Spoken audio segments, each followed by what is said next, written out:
pessoal, estamos de volta aqui em Joaquim Egídio. Se você não conhece a região de Joaquim Egídio, isso aqui é uma estação ambiental e tem tudo a ver com esse carro que nós estamos testando hoje. É o Nissan Leaf, carro 100% elétrico, foi lançado no Brasil o ano passado. Ele é importado em apenas 3 cores. A gente tem essa cor branca, na verdade branca com o teto preto, inteiro preto ou então em prata. O grande apelo ou a grande vantagem é você poder ter um capô mais baixo, permitindo assim que o coeficiente de arrasto aerodinâmico seja bem baixo. Nesse caso aqui é 0,28. E o que a gente vê aqui na dianteira? A grade não existe, praticamente é fechada, tem uma imitação de grade aqui, mesmo porque não tem aquele radiador grande que um motor a combustão precisa. A iluminação frontal é toda em LED com luz de rodagem diurna e aqui embaixo a gente tem uma entrada de ar que é justamente para o radiador que faz o arrefecimento das baterias. Bom, o carregamento é feito através de 2 tomadas que estão aqui dentro. Vamos vê-las. É bem interessante que a gente vê que tem uma luz aqui para iluminar esse compartimento em caso de você estar à noite. E nós temos a primeira tomada, é de tipo 2, de carga lenta, e essa outra aqui também é de tipo 2, só que é de carga rápida. Então você tem as 2 opções aqui para carregamento. O que eu percebi já nessa semana de uso no carro, são poucos os carregadores disponíveis nos eletropostos com tomada tipo 2. Então é importante você ter sempre um adaptador que faz a adaptação de tipo 2 para tipo 1 ou vice-versa, de tipo 1 para tipo 2, que aí você consegue ter mais flexibilidade na hora de fazer as recargas. Uma outra crítica também vai para o Graal, quilômetro 67 da Anhanguera, que é a segunda vez que eu paro lá para abastecer carro elétrico e o eletroposto lá está desligado e não tem nenhum aviso. Só quando você chega lá que você vê isso. Então é uma coisa ruim para quem está usando um carro elétrico no Brasil, está começando a usar, né? Muito bom. E aí vamos dar uma olhadinha no motor. O motor desse carro elétrico, 149 cavalos ou 110 quilowatts, ele proporciona 32,6 kgfm de torque. Para um carro de 1.500 quilos, quase 1.600, é um torque muito bom. E o importante é aquilo, né? No carro elétrico, esse torque ele já está no início. Você está a 1 km por hora, você já tem esses 32 kg de torque. E o que a gente vê aqui no compartimento? O conjunto motor, o motor está lá embaixo, certo? Aí a gente tem 3 módulos, um aqui embaixo, um no meio e um em cima. São aqueles módulos de conversão de energia, os conversores, a parte de refrigeração e interessante que a gente tem uma bateria de 12 volts aqui, que é uma bateria para alimentar os sistemas normais do carro, painel, rádio, essas coisas são alimentados por essa bateria. E o alternador, não tem logicamente, ele simplesmente, um desses conversores faz a carga dessa bateria. Aqui está o módulo de freio, que é o eletromecânico, perfeito. E do outro lado, no motor, a gente tem o módulo que faz toda a parte de ABS, de controle de estabilidade, controle de tração, é comandado por esse conjunto aqui, que tem um giroscópio que inclusive lê a inclinação do carro. Sistema de ar-condicionado, que também auxilia na refrigeração da bateria, e aqui o sistema de líquido de arrefecimento da bateria. Motor bem completo. O que a gente tem mais aqui de interessante em termos de números de desempenho? O 0 a 100, 7,9 segundos. E a velocidade máxima, essa fica devendo um pouquinho, é de 144 km por hora, limitada nessa velocidade. O câmbio, ele está na mesma posição que seria um câmbio de um carro com motor a combustão ali embaixo, porém ele não é um câmbio, ele é simplesmente um redutor de velocidade, ou um redutor de rotação, perdão. Esse motor, ele chega até 10.000 RPMs e esse redutor tem uma redução de 8,19. Ou seja, é como se você tivesse um diferencial de uma relação de 4:1 e uma última marcha de 2:1, né, para fazer essa redução. Então, continuando nessa linha do capô bem inclinado, o para-brisa também tem essa linha inclinada e ele segue, né, com uma altura não muito grande, ou seja, toda a linha do carro é uma linha bem aerodinâmica. A altura livre do solo é de 155 milímetros. O comprimento total do carro dá 4,48 metros, mas o mais importante é o entre-eixo, 2,70. Isso proporciona uma boa distribuição, um bom conforto interno para os ocupantes. Na traseira, a gente vê esse defletor de teto que ajuda no escoamento do ar, né?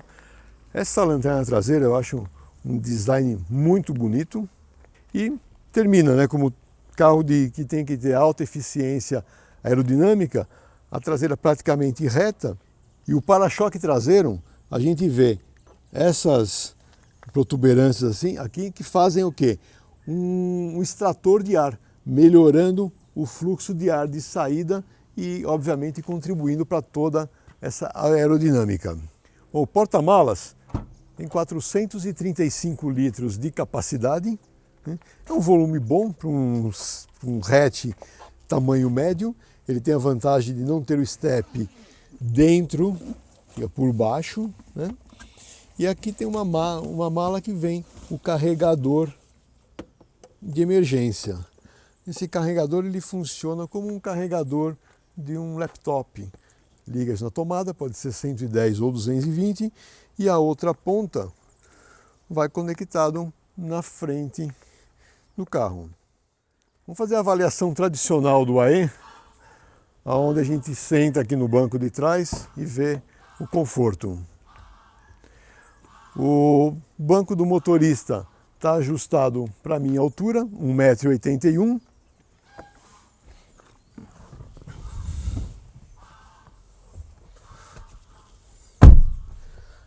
O espaço para joelho é razoável.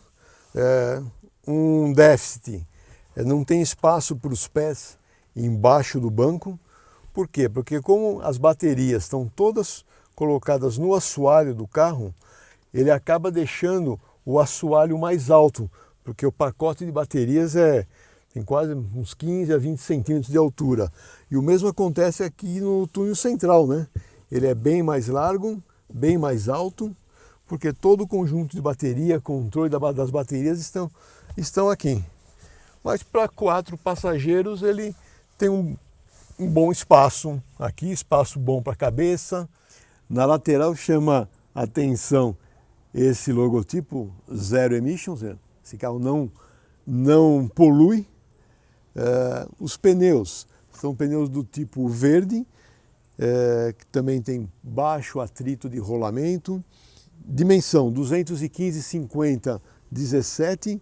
Essa roda eu acho muito bonita, essa diamantada, o design dela é bem bacana. Bom, vamos dar uma volta, vamos indo até o posto para fazer análise técnica no elevador. Bom, a chave é presencial, tem um espaço no console central para deixá-la. Carro elétrico, a gente não liga, a gente ativa. Pronto, o carro está ativado, praticamente não tem nenhum ruído, a não ser o ruído da ventilação interna. Uma coisa que é um tanto quanto bizarro por ser um carro elétrico de alta tecnologia. O freio de estacionamento, ele é no pé aqui, é um pedal. Você pressiona para aplicar e pressiona para soltá-lo. Tem um joystick, praticamente, que você puxa para o lado e para trás, condição drive e saímos.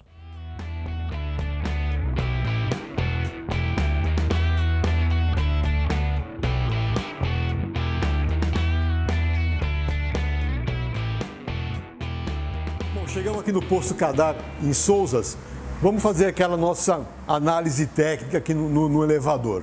Primeira coisa que a gente vê, carro elétrico. O fundo do carro é totalmente fechado, priorizando a aerodinâmica. Não precisamos ter nenhuma portinhola aberta aqui para troca de óleo, obviamente. E a gente vê, jogo na entrada aqui na frente da roda, um defletor para melhorar a aerodinâmica. A suspensão dianteira é uma suspensão convencional, MacPherson, braço inferior aqui é um braço estampado, mola helicoidal, barra anti-rolagem. O que eu vejo é que as buchas da suspensão dianteira nesse carro aqui, elas são as duas buchas verticais, ou seja, ele não tem uma bucha horizontal de controle. É uma opção assim para puxar bastante, tentar puxar um pouco mais de conforto no carro. Vamos ver aqui a parte de trás. O fechamento vem até o eixo traseiro, então por baixo ou por cima, né, desse fechamento estão as baterias. O eixo traseiro é um eixo de torção, tá? Então você vê essa barra em U aqui, que é responsável pela torção. Dentro da barra em U, a gente tem a barra anti-rolagem, ou seja, ela dá um pouco mais de rigidez ou estabiliza a rigidez dessa viga em U. Braços são tubulares, né, que é interessante também. A mola é uma mola helicoidal do tipo barril, ou seja, ela é progressiva na sua constante elástica. Amortecedor pressurizado. Freio a disco na traseira, assim como na dianteira, que tem disco ventilado. Outros detalhes, por exemplo, um sensor de altura aqui da suspensão. Isso provavelmente é indicação para o ABS, para a distribuição de freio. E o step é um step mini, colocado por baixo do assoalho. Ele também forma um pouco como um defletor para evitar o efeito paraquedas dos para-choques traseiros. Solução simples, entendeu? Mas que são eficientes. Vamos dar uma andada com o carro para ver melhor. Bom, agora que já vimos toda a parte de baixo, vamos ver o comportamento dinâmico. Primeiramente nesse trecho de paralelepípedo em Joaquim Egídio, a gente vê o que eu percebo na suspensão deste Nissan Leaf é que ela não foi totalmente adaptada para as condições Brasil de terreno. A Nissan deve ter uma calibração genérica para países emergentes, que foi aplicado aqui. Então, se eles tivessem feito mais um pequeno refino de amortecedores, teria ficado um pouco melhor. Principalmente a parte de absorção de impactos, essa buraqueira que a gente tem nas nossas ruas, o carro acaba chocando muito e acaba incomodando um pouco no longo tempo de uso. Em termos de movimentação, ele vai bem, tem a vantagem, por as baterias estarem no assoalho, o centro de gravidade do carro ele é bem baixo, então isso proporciona uma boa distribuição de peso e até a rolagem da carroceria fica bem minimizado. Sistema de direção eletroassistido, também indexado à velocidade, tem boa progressão de esforço, a precisão de esterço em curvas é muito boa, você tem bastante segurança, mesmo vibrações do volante em curvas com piso irregular não é pronunciado, é uma direção bem quieta, bem confortável, e ela te dá feedback, ou seja, não é aquela direção que parece um joystick de videogame, né? Em termos de desempenho, Esses 149 cavalos do motor, 32 kgfm de torque, o torque está disponível em qualquer rotação, em qualquer velocidade. E a gente tem aqui no console central, tem dois botões. Vou explicar o primeiro, que é o botão Eco. Então nós estamos dirigindo aqui com o botão Eco acionado. No lado esquerdo, no quadro de instrumentos, está o dosador de energia, vamos falar assim. Eu não vou mexer no pedal de acelerador. O pedal eu vou manter em constante, eu vou só desligar. Ao desligar, olha a aceleração que o carro tem, como modifica a aceleração do carro. Só por tirar do modo Eco para o modo normal. Voltei para o modo Eco, a curva do pedal do acelerador modifica absurdamente com o modo Eco e normal. Mesmo estando o modo Eco ativado, se você puxar, apertar o acelerador a fundo, você vai sentir um primeiro batente e um segundo curso adicional, que aí praticamente você desligou todo esse controle de economia de combustível e foi buscar a potência máxima. Então você não precisa ficar preocupado para fazer uma ultrapassagem ter que desligar o modo Eco. O segundo botão que tem aqui é o botão e-pedal, pedal eletrônico. Ao acionar esse botão, apareceu uma marcação azul no quadro de instrumento. Agora a gente passa a dirigir o carro apenas com um pedal. Ao tirar o pé do acelerador, o carro já entra em modo de frenagem e volta a acelerar. Depois de alguns minutos dirigindo dessa maneira, você acaba se acostumando e consegue dosar melhor essa progressão de aceleração e desaceleração. Para trânsito de cidade, principalmente, isso traz muito conforto, porque ele vai até a parar o carro realmente. Eu não vou parar aqui porque estamos numa rodovia, mas ele diminui a ponto de parar o carro e proporciona aí uma desaceleração grande. Além da condição de e-pedal, ele tem uma outra condição, que eu vou desligar o e-pedal, só para ficar claro. E aqui na alavanca ou no joystick de mudança de marcha, a gente puxando para trás mais uma vez, entra o modo B. Esse modo B, de brake, de freio, ele serve para duas coisas. A primeira e primordial é para você descer uma serra, e ao descer a serra, só de tirar o pé do acelerador, ele já causa uma maior desaceleração do carro e, obviamente, regeneração de energia. Tá? Se mesmo no modo B você acionar o e-pedal, então você pode andar com o e-pedal e o modo B, e a desaceleração acaba ficando maior, assim como a regeneração de energia também é maior. Lembrando que quando você está acionando o freio através do e-pedal ou do modo B, você está usando apenas o freio elétrico. As pinças do freio de serviço, elas não estão atuando. Elas só vão atuar se você aplicar o freio de pedal e exigir uma desaceleração maior. Aí sim as pastilhas vão atuar e vão ajudar a parar o carro numa menor distância. Agora eu desativei tudo, desativei o modo B, brake, está no drive, desativei o e-pedal e vamos acionar o pedal de freio. Então, em desacelerações leves, ainda está tendo uma regeneração de energia. Vamos acelerar um pouquinho mais, uma desaceleração um pouco maior. Não vem ninguém aqui atrás.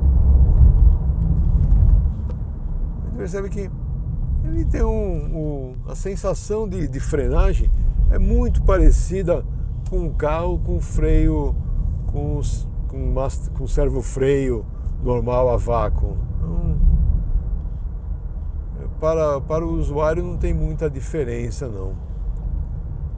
O volante ele é multifuncional, então do lado esquerdo a gente consegue controlar várias opções no painel de instrumentos, então tem várias configurações, inclusive temperatura da bateria, então consegue mexer em várias opções que tem do lado esquerdo. Central multimídia é aquela central padrão que a gente conhece de outros modelos, não tem mapa residente, você tem que conectar o seu celular iPhone ou Android através de cabo. Controle do ar-condicionado é digital, eletrônico, automático. E tem uma coisa que realmente, por ser um carro importado, acaba vindo de graça, mas não precisaria para um país tropical ter aquecimento nos bancos, né? Estamos chegando na subida, a gente gosta de acelerar o carro aqui. Vamos desligar o modo eco, vamos no modo normal. Vamos parar um pouco aqui. Vamos fazer uma aceleração para ver os níveis de ruído interno. Não é uma prova de desempenho, apenas para ver como que o carro se comporta nessa aceleração. Vamos em modo drive, aí vamos sair.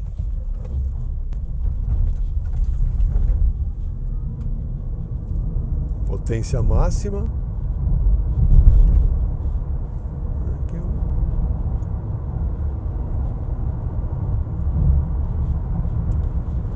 bom, a quietude a bordo é uma coisa assim que chama a atenção. Se você gosta de um ruído de um V8, fuja desse carro. Se você gosta do conforto, do silêncio, venha para esse tipo de carro. É essa que a gente pode dizer, né? Então, ele acelera bem, as retomadas de velocidade são outra coisa abissal, né?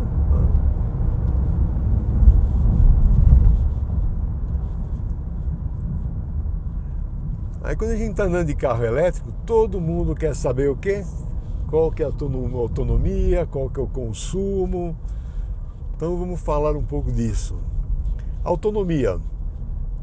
A bateria desse carro tem 40 kWh de capacidade.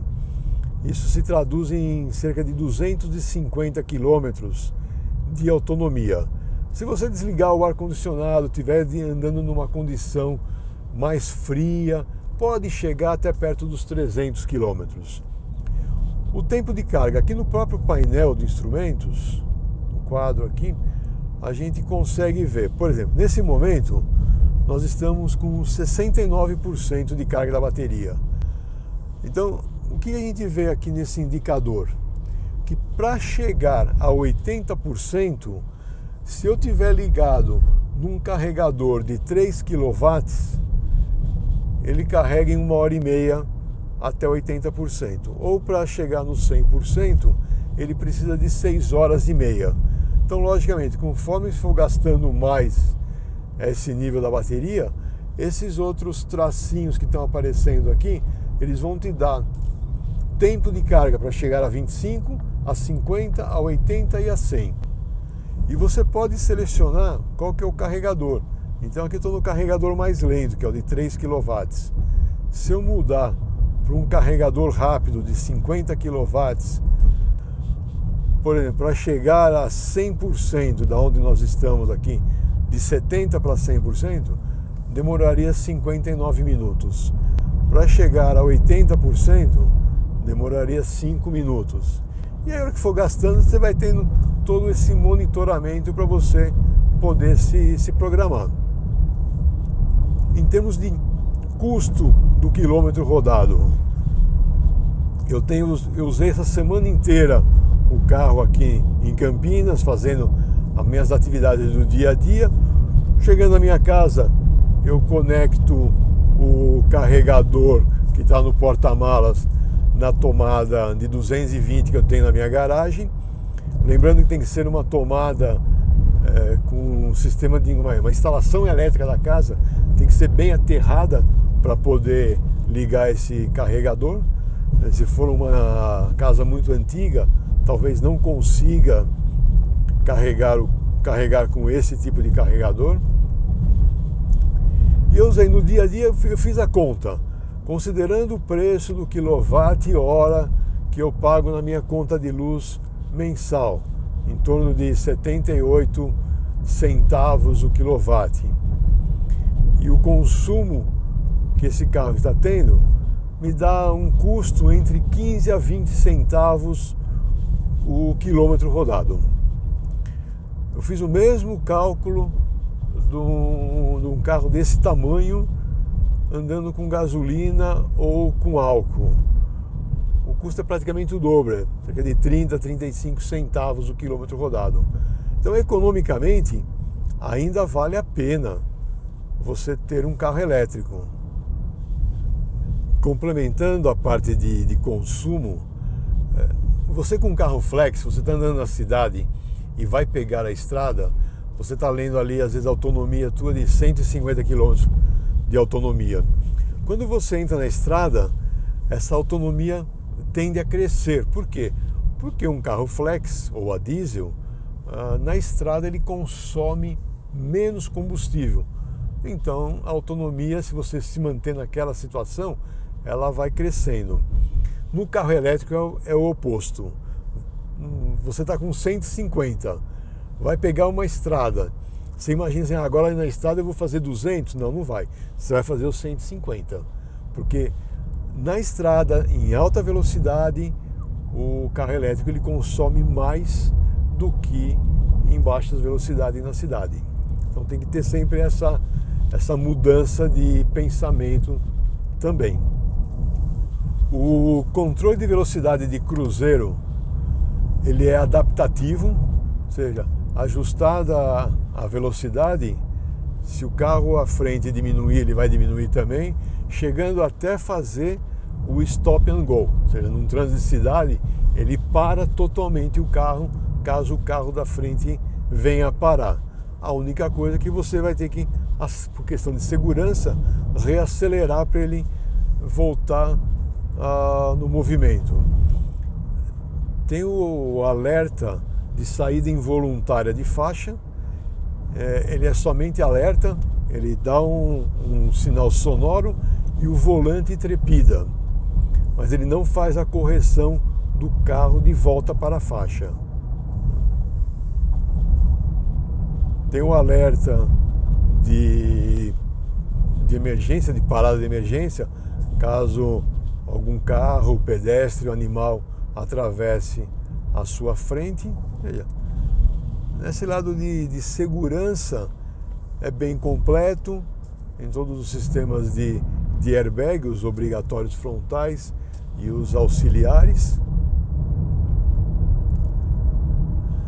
Em termos de conforto e conveniência, o que ficou faltando, a meu ver, foi o comando elétrico dos vidros, que ele é um toque para descer apenas no motorista. Todos os 4 para subir você tem que segurar o botão acionado. O carregador de celular sem fio ou por indução aparentemente está pronto aqui, mas não tem ainda nessa versão. E o conforto geral do carro, espaço, posição de dirigir é muito boa, né? Os bancos não dão fadiga no corpo. Eu gostei bastante do conforto geral do carro. Bom, espero que vocês tenham gostado desse vídeo. Se gostaram, deixem o seu like para nós aí. Se não gostaram, pode deixar o dislike também. Deixe seus comentários. E como sempre, no site tem toda a matéria completa, com mais fotos, ficha técnica, lista de conteúdo. E muito obrigado pela audiência de vocês e até a próxima.